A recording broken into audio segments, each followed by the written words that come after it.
ఈయన అంటుంది ఇంకోటేంటి, నేను చంద్రబాబు గారు, లోకేష్ గారు, పవన్ కళ్యాణ్ గారి మీద ట్వీట్స్ పెడితే, ఎవరో మనోభావాలు దెబ్బతిని వాళ్ళు కేసులు పెట్టడం ఏంది?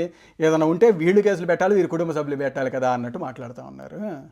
మరి ఇదే లాజిక్ ప్రకారం చూస్తే, మీరు జగన్మోహన్ రెడ్డి గారి ఓదార్పు యాత్ర చూసిన కాడ నుంచి నేను ఇదయ్యాను, అది ఇది అని అనేసి మాట్లాడుతూ ఉన్నారు కదా.